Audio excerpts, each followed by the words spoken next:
Carl here from Brrraaains A Head-Banging Life, gbhblofficial.com for short. And it's a guide to Bloodstock. A guide to Bloodstock, a guide to festivals to a degree as well.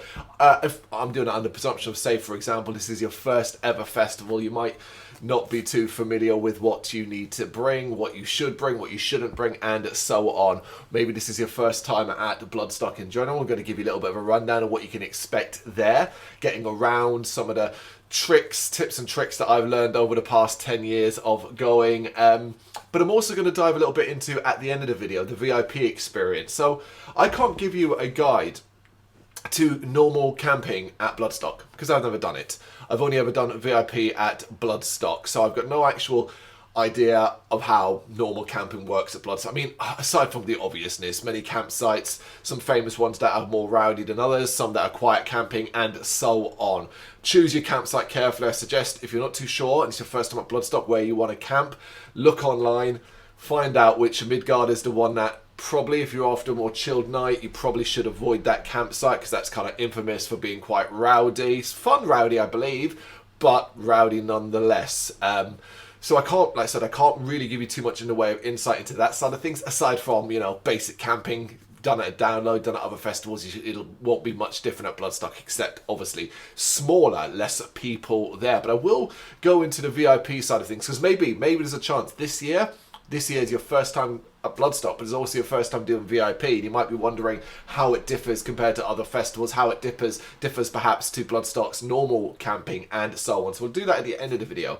But to begin with, I'm just going to kind of really just talk it through, and some of it's going to be sucking eggs, some of it's going to be really obvious, but might as well throw it all in there and give you some advice around it as well. I've been doing this a while, not just Bloodstock, but camping and festivals in general, and made many mistakes over the years of things bought and brought and not needed, some that were poorly thought out, where some is where I and you and everyone else is cheaped out. Really, you spend a bit more money and it pays off because of the quality of what you get with that and how long term it is, and so on. Gone for a lot of tents, gone for a lot of different variations and trying to find the best thing to sleep upon, and so on. So I'm going to go through all of that. Some of it, like I said, is going to seem like obvious, but yeah, that's why I want to give you that guide. I want to give you that guide to a festival, good guide to a good Bloodstock this year, because fingers crossed, you know, we get lovely weather, so certain things won't be needed, although you should always bring them. Always bring things like wellies, just in case. We do live in England, we are in Britain.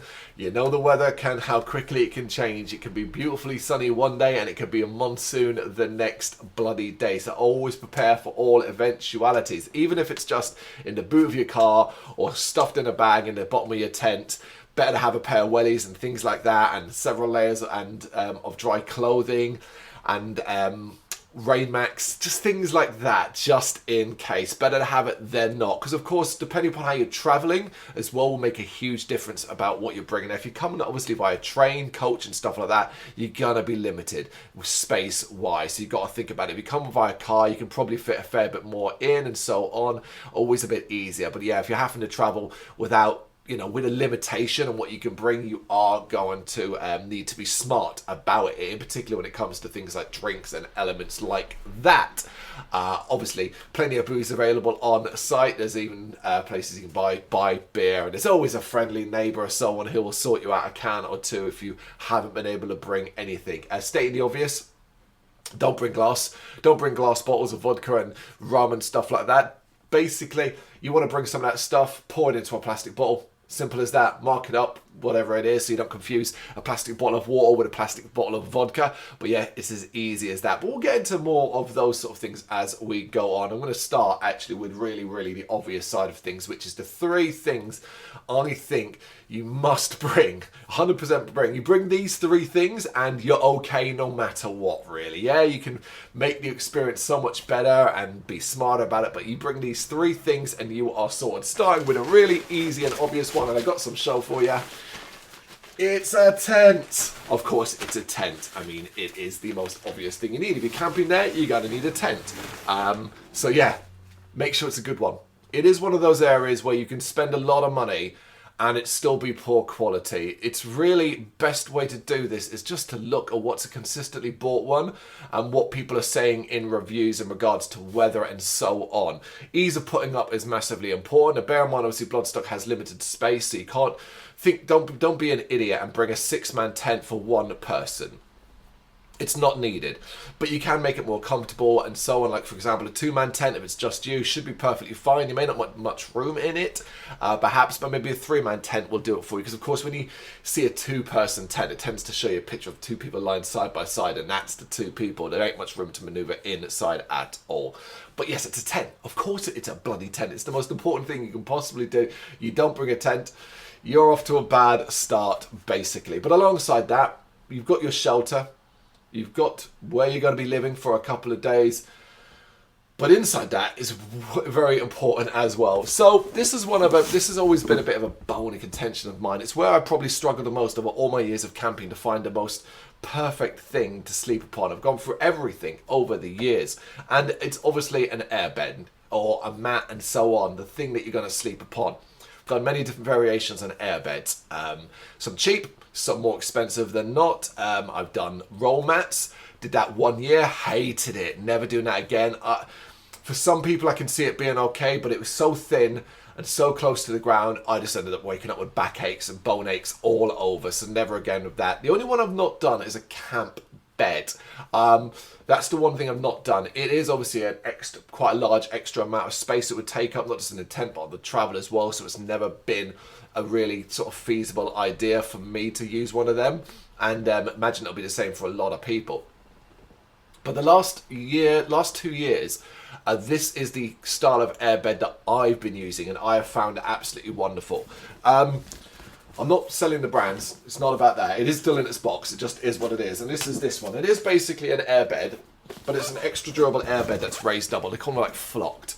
And what it is, it's higher, it's quite thicker. So instead of sort of being like that, it's like that. And I love these. It's still an airbed, so you're still lacking a certain level of comfortability. And of course, as the night goes on, as you're sleeping on it, moving around, it does deflate somewhat. But compared to something as an airbed where it's deflated quite a bit and you're almost on the floor by the time the morning comes, depending upon how much action you've been rolling around on top of that airbed. This one isn't the case. This one is really, really strong for that. And just having an extra height and an extra sort of dip and grab in it has been worked wonders for me. I swear by these kinds of airbeds. They are more expensive. You know, you can buy an airbed for, what, £20? This is upwards of like 80, depending upon sales, maybe up to £100 for a really good one. But I think it's worth it. Just if you do choose to buy one of them, be careful you don't accidentally buy one that doesn't have like a manual pump. A lot of them are like charged via car, or like pumped up via car and stuff like that. And of course, well, that could be fine if you got your car and all that. You're going to have to walk back to your car, pump it up, then carry it all the way over. Not ideal at all. So something simple. If you do, get an airbed as well alongside that, super important.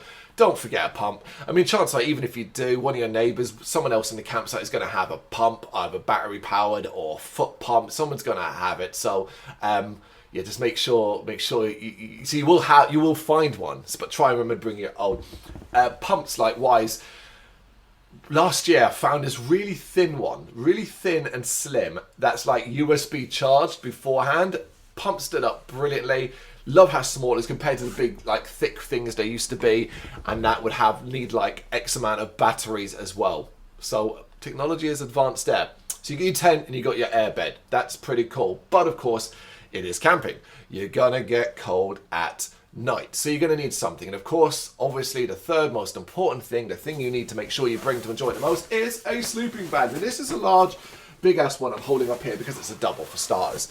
But basically, I think this is another area where don't cheap out on. Actually spend the money. Spend the money to make yourself as comfortable as humanly possible, keeping yourself warm, not feeling constrained and so on. Sleeping bags come in all variations. Read up about them. Again, reviews, really strong part here. I do recommend what I've got here, which is like a snooze double by Outwell. Super, super warm. Been using this for a couple of years now as well. And it's really comfortable, really, really enjoyable, but like really warm, but also not like super stuffy in the morning either. That's a big element. You want it to be breathable and so on.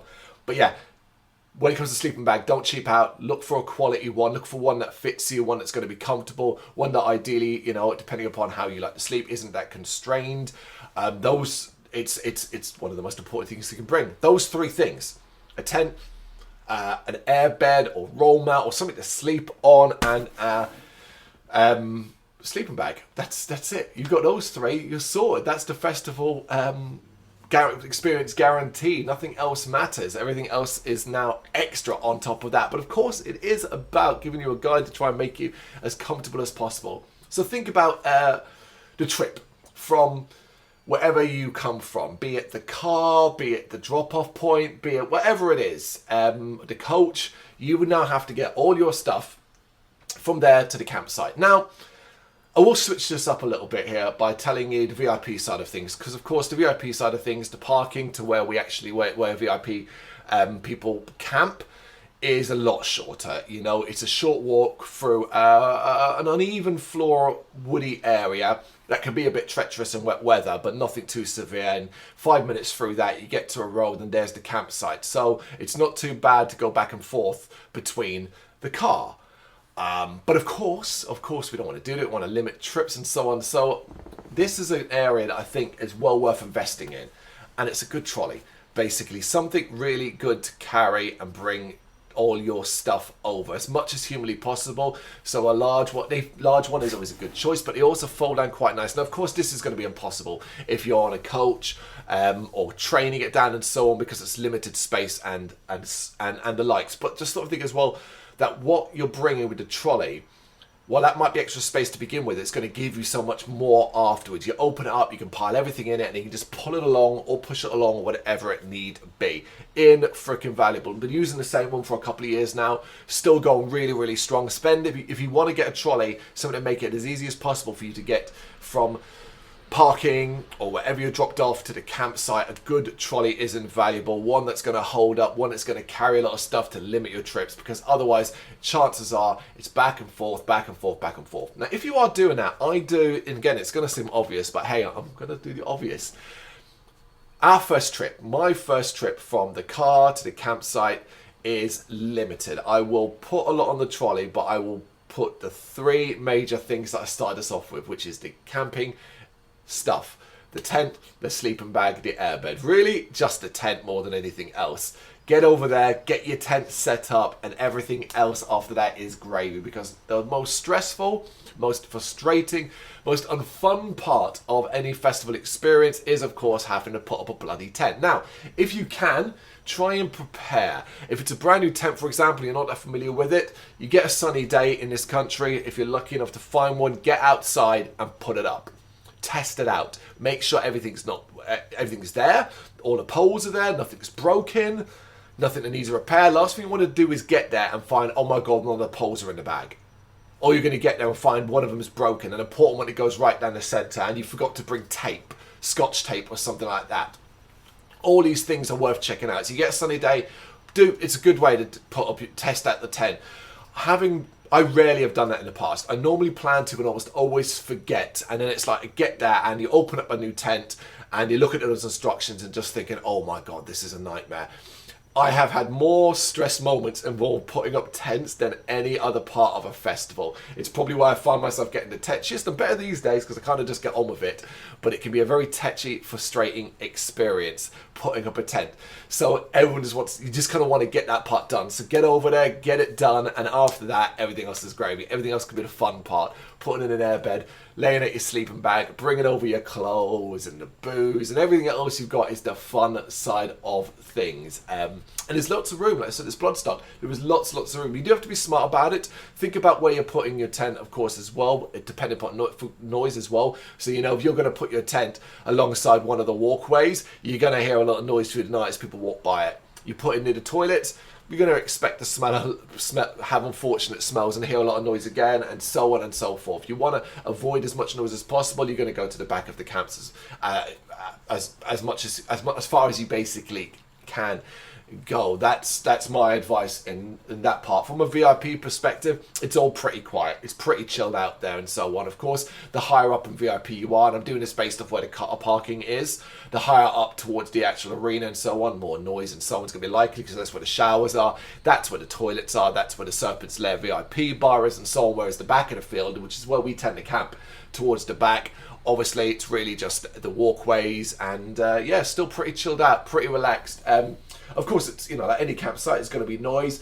I expect to hear snorers, heavy snorers, lots of noise in the night and so on, but for the most part, sleeping isn't too bad. But you also can't expect to get like the kind of sleep you would at home. Do what you can do there. If you, when it comes to sleeping, think, what do you do at home to make yourself more comfortable? Perhaps you use earplugs. Well worth using, well worth bringing to a festival, of course. Perhaps use like snooze bands, things that play white noise, eye masks, all these things, bring them, they will help you. They're smaller, compact, they fit in pockets, so it's really about anything that can help you sleep more comfortably. Because ultimately you are going to be sleeping in a field, in a tent, in a sleeping bag for a couple of days. After a few days, that will start to feel a certain way. So anything you can do to make it more comfortable, try and replicate it. Bring your own pillows.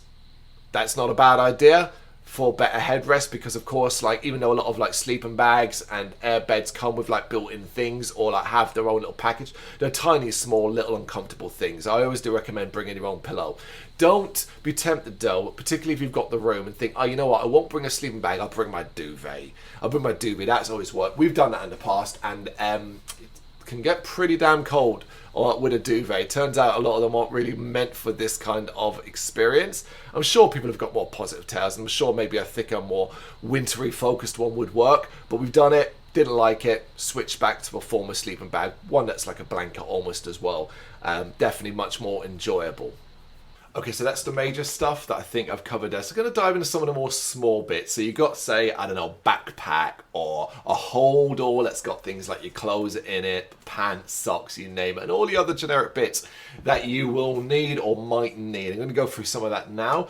Look, stating the obvious here, mentioned it already, but reiterating, think smart with clothing, think all weather types. Remember, it's England, it's the UK.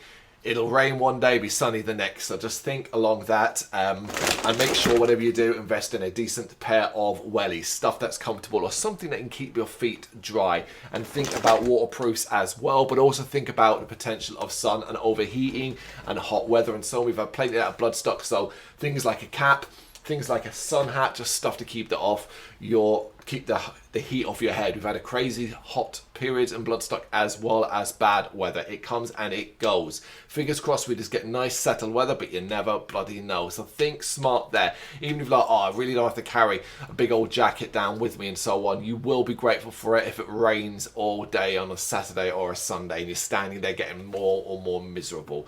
And if you do invest in a what are they called? Rain jackets, rain max, the things that come in little packs and you put yourself, I can't remember what they're called, but whatever, those things, super important, invest in a good one. You can obviously buy super cheap ones for like £1, £2, that are basically bin bags thrown over yourselves, but you spend a little bit more money on one, it packs down quite nicely and you can reuse it much more comfortable.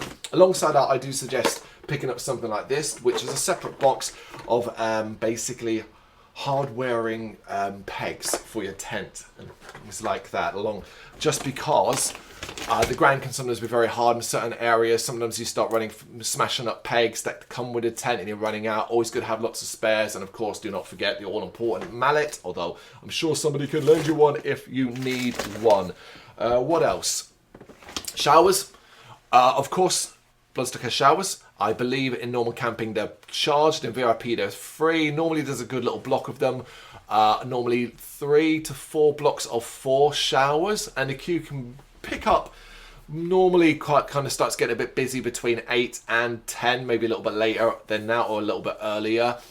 The queue starts to build up then. It's well worth having one though every morning because it will freshen you up for the day. Obviously with that means you got to bring a lot of like toiletries. What we do there is we have separate bags, a completely separate bag, a sort of back slung over sports bag that holds all the sort of shower toiletries. So all you ever have to do is grab that and go.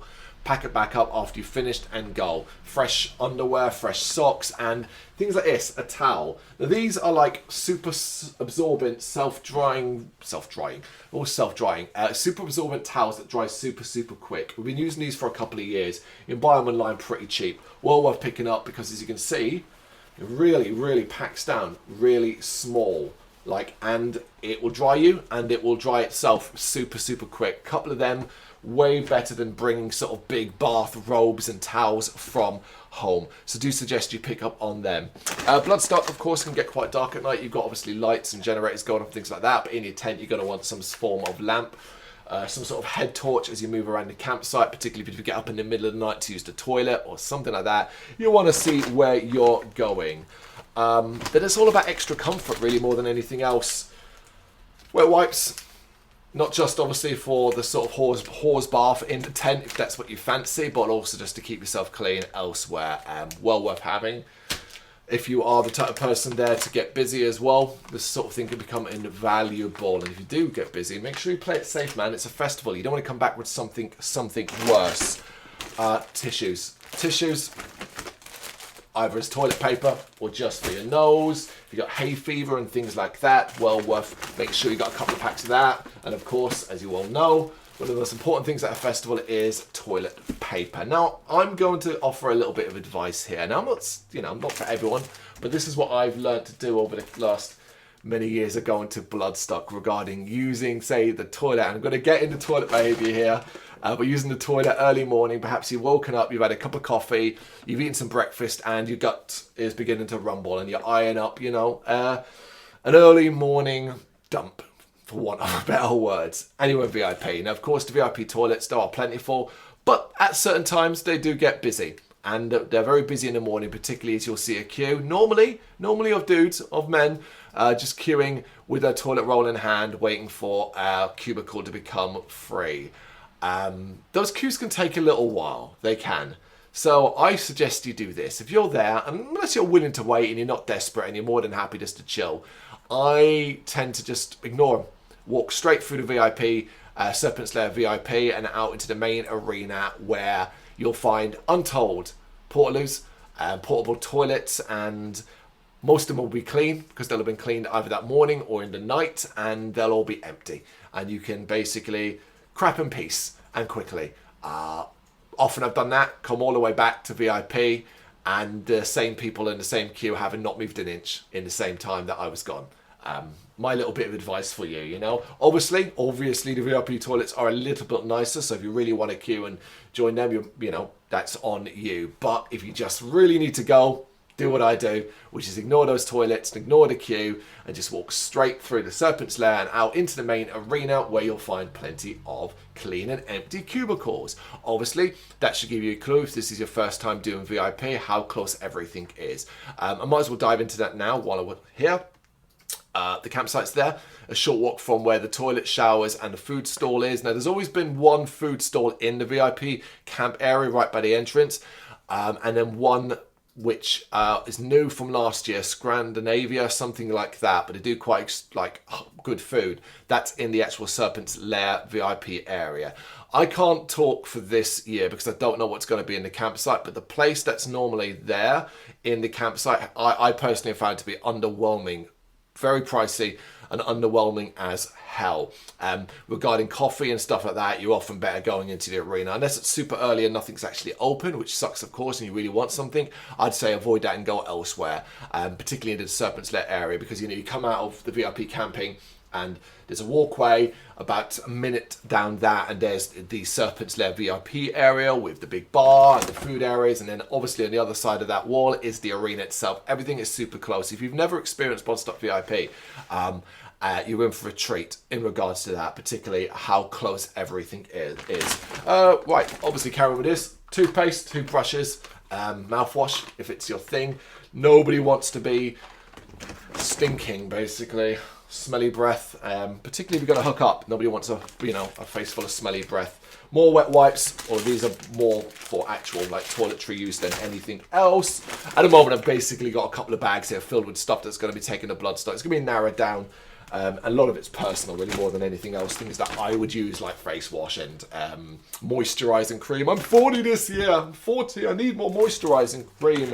I swear by these. So I suffer with hangovers these days. It's part of getting old, and obviously at Bloodstock there's a lot of drinking going on, a lot of day drinking, a lot of long-term drinking going on. So in the morning, particularly with salty food and all that, I tend to suffer quite from dehydration. So I swear by these. Now, this is just one example of hydration tablets, salts, whatever you want to use, and I like to use these. Put them in a water bottle, 2 of them, a certain amount, and just down it either the night before, the morning of, or both. And they do work really, really well, really refreshing, really, really rehydrates you nicely. I do reckon it's worth investing in stuff like this.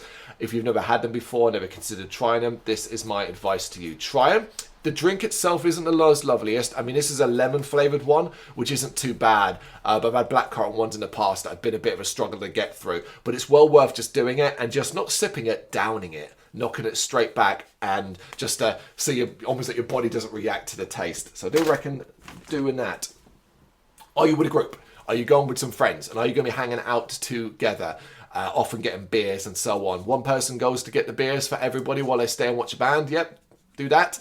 Then something like this is so invaluable. This is a plastic sort of holder thing. Now, of course, you can get holders there, but they often run out. And they're obviously made of card and paper and things like that, so collapsing into the case. This is plastic, really durable, folds down really, really simply. Well worth picking up, again, on something like Amazon. Look at that. Look at that thing. And then you just put 4 beers simply in it, and it's super secure. Makes it so much bloody easy to carry. See, these are the things. These are what I'm talking about. These are the things over the years. I haven't been using this, only been using this for the last couple of years. Something my wife bought. But the little things that make the experience just that little bit better. It's such a small thing. Not even that big of a deal, but well worth picking up. Of course, food. Think about food as well. Obviously, limited space depending upon how you're coming down. Maybe you've not got loads of money to blast through festival-priced food. So you're going to have to bring plenty there as well. Hopefully you kind of got an idea of this, but think smart there. Think about stuff that's not going to go off. While there are barbecue pits there and so on, that's an option. If it's your jam, you've got a cooler, maybe you've got a cooler that's really good over the weekend and keeps your food fresh, so you're regularly barbecuing. If not, you've got to think dry food. You've got to think dry food that you're going to want. We've mixed and matched this over the years. Sometimes we've done good ideas, sometimes done bad.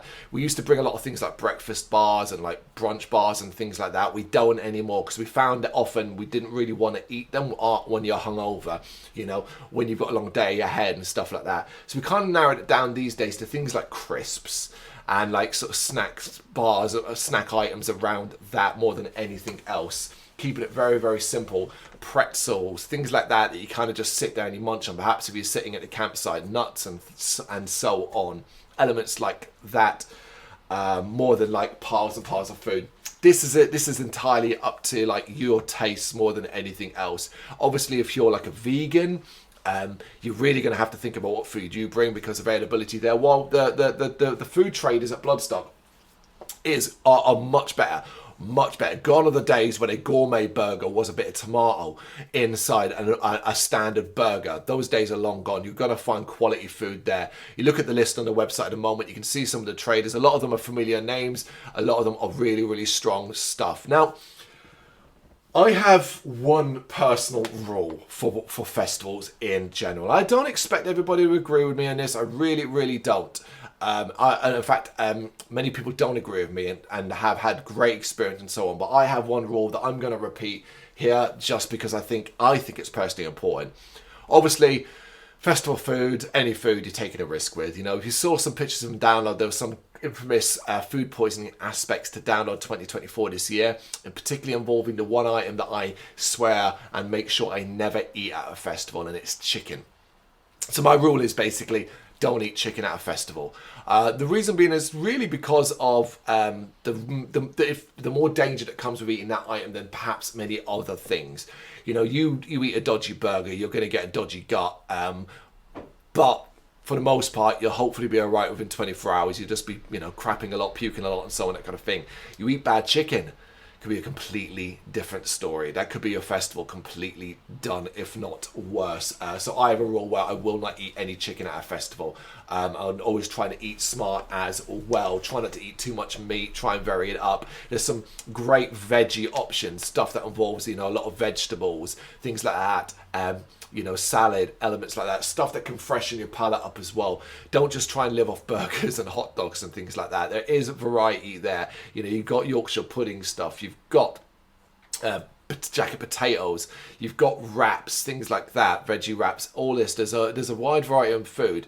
So you try and eat smart and eat regularly as well. It's very tempting when you're drinking, having fun with pals and family and stuff like that, to kind of go, I don't want to eat because, you know, it'll slow me down, or I have to stop and eat and stuff like that. Just be smart about it. Pace yourself. Think about when and where. There is nothing worse than basically crashing early in the day because you haven't eaten properly, and then forcing yourself to down a huge meal and feeling really tired and sleepy afterwards because of it. Eat regularly throughout the day. That's what I would suggest. And you know, I know for some people they like to plan, even at a festival, like their meals at home. That doesn't work for me personally because I don't have a structure at home, and that's because of my shift work, my actual real life, where I can't eat regular meals and perhaps the sort of structure everyone else does. You know, sometimes I'm eating a meal at 3 a.m. because I'm on a night shift, whereas other times I'm eating at 5 or 6 o'clock in the evening like a normal person might, and so on and so forth. So I prefer to kind of graze throughout the day, bits here and bobs there and so on, rather than having one big full meal or two big full meals and stuff like that. I find that keeps me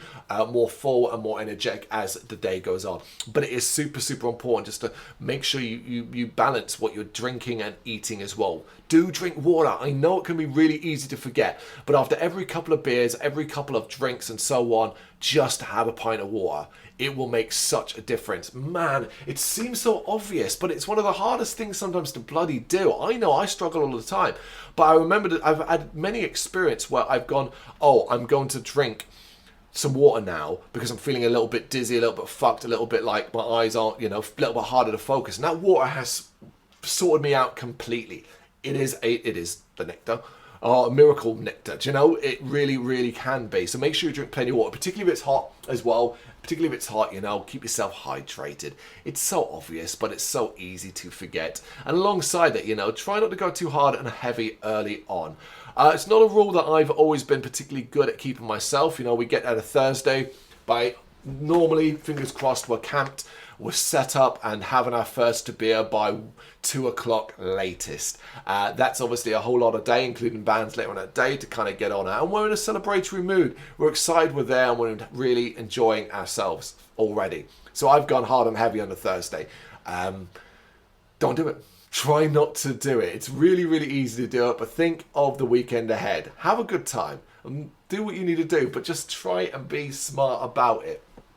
I can't be too strict about that because I've broken it many times, and already this year I'm like, well, I'm probably going to end up doing that again this year. I always bloody do. But you just try not to go too hard and heavy, because we have passed many a person lying on the floor asleep on a Friday afternoon because basically they started the morning off with shots and, you know, necking beers and so on. Just pace yourself, basically.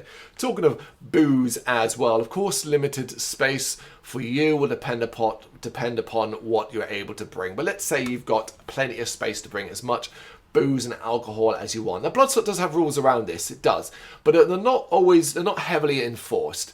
It's going to really take you to be a bit of an idiot to get stopped, I think, by Bloodstock security.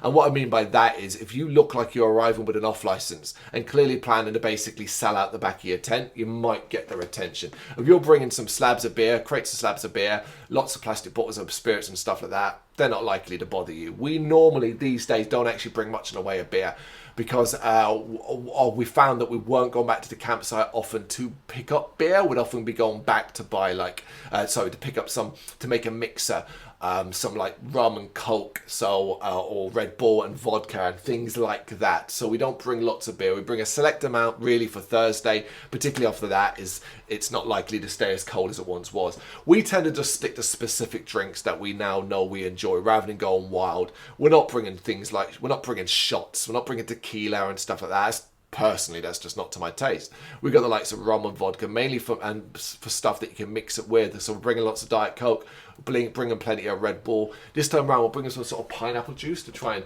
try it out. Only a couple of cans just to see what that's like and so on. But yeah, just think smart there. Think about what you can carry. Bear in mind as well that you've got to get this from your car, your vehicle, to the camp as well. Goes back to the trolley thing. Think about having a good trolley and you've got it filled up with all the beer you want for the weekend. Particularly if you're in a big group and all that beer is for all of you, you're going to end up with quite a lot. So yeah, just think smart yeah, just think about what you like really more than anything else. Don't just bring it all for the sake of it. There's nothing worse than getting to the end on Sunday and be like, we brought 5 crates of Stella and we only drank 1 crate and we've got 4 crates of it. And you're not obviously just going to abandon it. You might be, try giving it out to some neighbours if that's the case. Don't ever be afraid to offer someone a beer. It's a great way to meet people. It's a great way to say hello to people. Offering people a beer, they'll offer you one and so on. Just get to know everybody, which I suppose ties into the overall Bloodstock vibe as well, which is the general feel of friendliness. And this exists across all the festivals. Now, I'm not saying that every single person at this festival, at any festival, is a wonderful human being. Percentages say X amount of people are here, there's going to be a percentage that are dicks. But for the most part, my experience has always been really, really positive, really, really friendly. And a lot of that comes, though, has to come from you. If you're walking around with a face like thunder, looking really offish, looking really unfriendly, you're not going to find many people willing to say hello to you and stuff like that. Be happy as much as you can be. Smile, have a good time, be approachable, and be a decent human being, and it will be recognised as such. There's nothing better than standing around watching a band and looking around and being like, yeah, man, not everyone's having a good time. Everyone looks really happy to be here, and I'm surrounded by good people. Nobody ever wants to be standing going, oh my God, that guy's being, or she's being, or they're being an absolute melt, and I want to get as far away from them as possible. Don't be that person. Be the other person that you see and go, God, they look really friendly. I want to say hello to them, and so on. You see us, don't be afraid to say hello. It would be great to meet you. It would be great just to say hello to you and so on. I very much enjoy that aspect of it. We're all there for the same reason. We all love Bloodstock. We all love rock and heavy metal music, and we all love this experience. That's it. That's all we need to have in common. That's all we need. So it's always great to meet people. Yeah, so hopefully we get to meet you there. One of the things I forgot to mention while going through sort of camping things that make your life a bit easier is, of course, Bloodstock has water points. Buy yourself a cheap sort of water holder, plastic water holder, one that folds down. You can fill it up, you can keep it at your camp, and you've got a steady supply of water. It will stop you as well. Think about your footprint, your carbon footprint, and plastic as well. Last thing you want to do is have to drag down 8 2-litre bottles of water. We used to do that. We really used to do that. I can't even believe we did. Going back 5 or 6 years ago, we'd have brought 2 packs of 4 1-2-litre bottles of water. Now we don't. We have a simple foldable plastic water holder. We fill that up at the tap once or twice every older weekend, and that's what we use at the camp. It's just doing little things like that will make the experience feel a little bit better, make you feel better. It's trying to save the planet as much as humanly possible, which does always feel a bit silly when you're standing down here and all these generators going off and things like that. Well, you can only do so much. Be clean. That's another thing as well. Make sure you bring some bin bags or borrow one if you haven't got any from someone else. We tend to bring a whole roll, so if you see us and you haven't got a bin bag, we'll give you one as well. Tidy up your camp. Every time you're sitting there, you're eating, don't just throw it on the floor. Put it in that bin bag, keep that bin bag by one of your tents, and when it's full, take it over to the bin and get rid of it. Again, it seems really freaking obvious, but you'd be surprised how many people seem to struggle with this concept. In the same way, those same people struggle with not leaving a freaking footprint. Leave your camp the way you found it.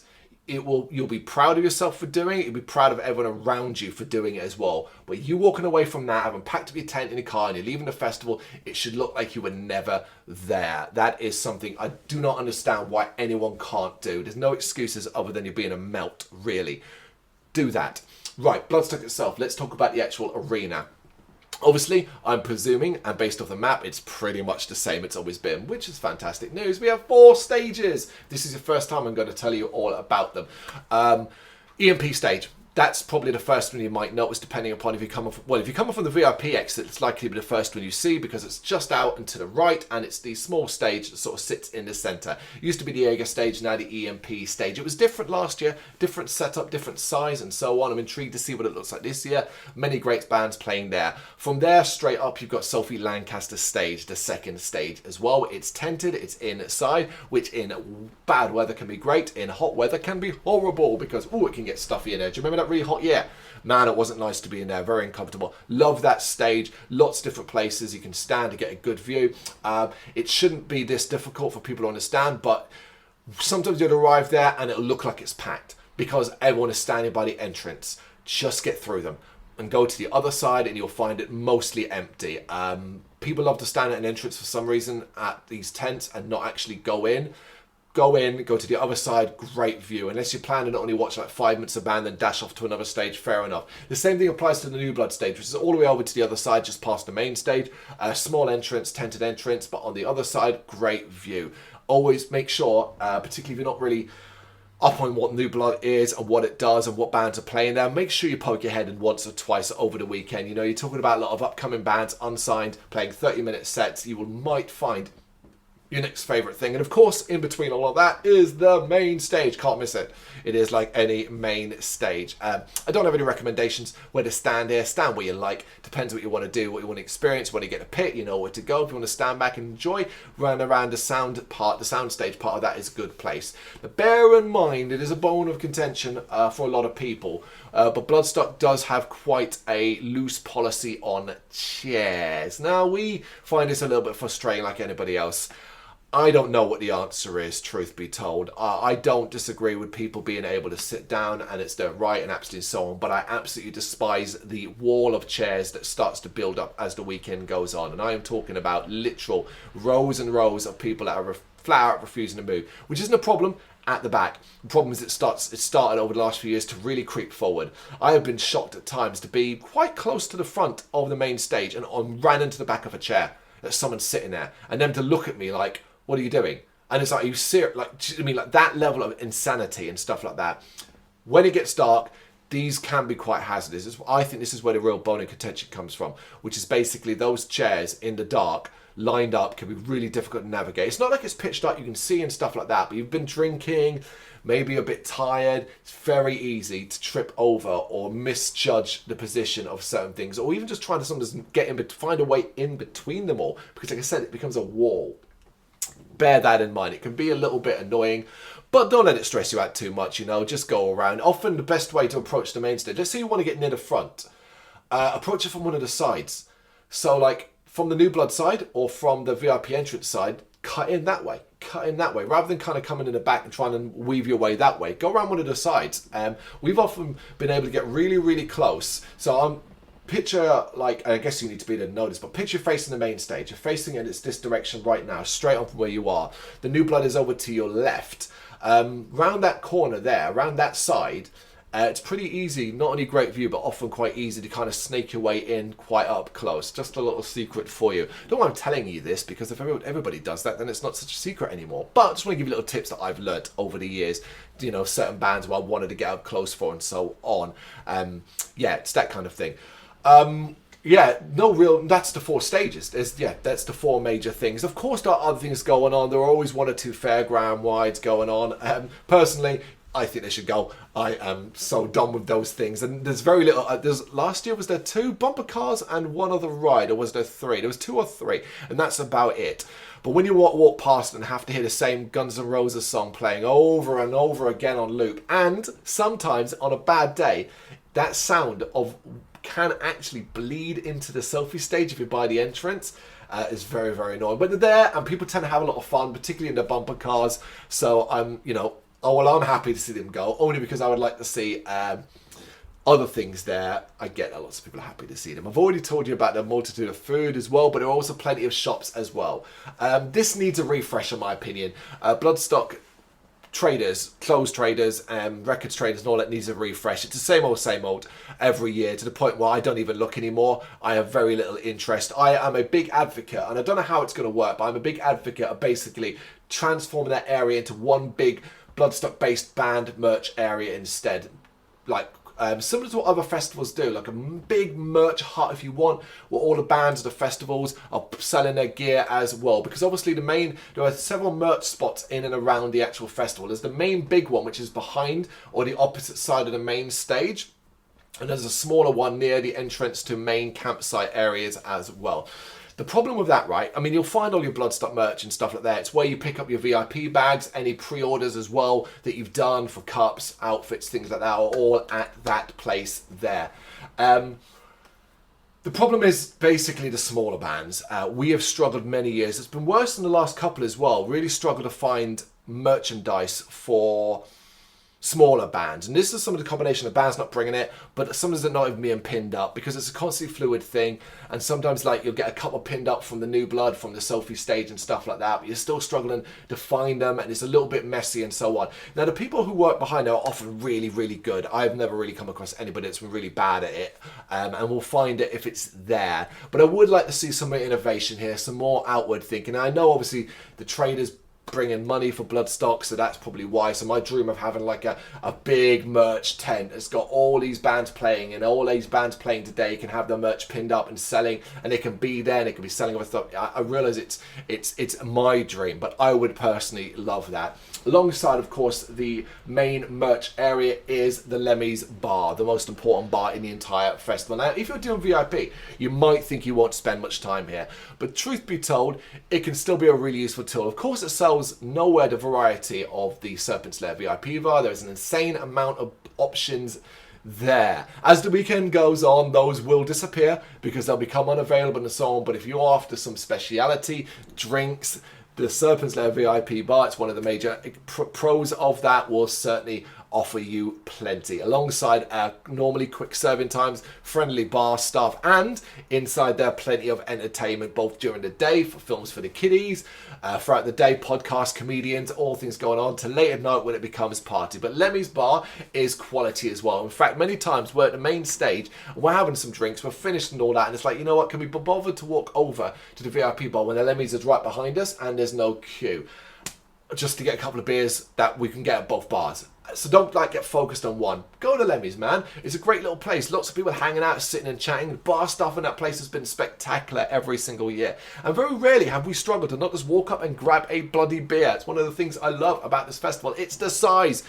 I can't stress that enough. If this is your first Bloodstock experience and you've only got experiences of the sizes of Download, maybe some European festivals like Hellfest, the big ones basically, Reading and Leeds, maybe you're at Glastonbury, and all the insanity of the big ones, you are in for a delight to see the size of Bloodstock. It's one of the reasons why I love it so much, is that it's of a certain size. It gets still busy and there's still a lot of people around, but compared to those places, you're never struggling to see a band you want to see. And we've never missed out on a band we've wanted to see because it's been too busy. Never. And that's 10 years of going, and I think that's simply spectacular. Yeah, I'm trying to think what else do I want to cover? What else have I not talked about? I've kind of given you a rundown of what else you need, and how you want to treat your campsite, how I hope you will be, the bands, the stages, the drinks. I hope there's a lot of good drinks options this year. I know people are hot on the cider and stuff like that, but I'm not much of a cider drinker. I might try it this year. What is it, the mango one? I think it's the mango one that everyone goes nuts for. Didn't try it last year. Might try it this year. As I say, I'm expecting to be quite drunk for most of this weekend. It's a different kind of weekend for us this year, and there's a bit more reason to celebrate. Lots of new people with us. We can't bloody wait. Yeah, I think that's about it. I think I'm going to stop talking now, as I can't really add any more, except to say, if this is your first Bloodstock, I think you're going to have the best time. But you'll only have the best time based off your own choices as well. You know, look to have the best time, look to have a great time, and you will hopefully do that. Be friendly, be warm, be welcoming, and you're going to get to meet lots of great people. I hope to meet you there. If you do see me, as I said already, do see me, and you either know me from GBHBL, or you just see me and think, oh, okay, that guy looks happy, I'm going to say hello to him. I can't wait. I love it. I absolutely love it. And I don't mean that, I know it sounds cheesy and all that, but it's become one of my favourite things about this festival. 10 bloody years of doing this, and it continues to be my happy place. my most favourite place to visit every single year. And we still haven't perfected everything. We're still learning. We're still making mistakes about certain things I said to you earlier on. I always tell people not to go hard and heavy on a Thursday night, and then always end up doing it myself. And I'm even telling myself this year, don't go hard and heavy on a Thursday night. And I suspect it will not go that way anyway. Prepare for all weathers. Make sure you bring all the things that you need to make your camping experience enjoyable. And just try and be smart inside the arena when it comes to food, drinks, water, and so on, and have the best time. And see bands. See as many bands as you can. Remember, the closeness of all the stages mean you can move around fairly sufficiently here quite quickly. So you can see quite a lot of bands. Make sure you check out the New Blood at least once or twice over the weekend, and hopefully you'll catch one of your all-time new favorite bands. Check out the EMP stage. Check out all the bands doing wonderful stuff. And if you see them walking around as well and you enjoyed their set, say hello, say thank you, and just enjoy Bloodstock. We can't wait. Can't wait to see you there. Thank you very much for watching. If you'd like to see more content like this, please consider hitting the subscribe button. It is gratefully appreciated. You can find us over at gbhbl.com, our full website where reviews, news, and so much more goes up daily. We're also on all social media platforms: Facebook, Instagram, Twitter, Threads, at gbhbl. Just search for gbhbl and you will find us out there. We also have merchandise on sale. You can access the shop via the website.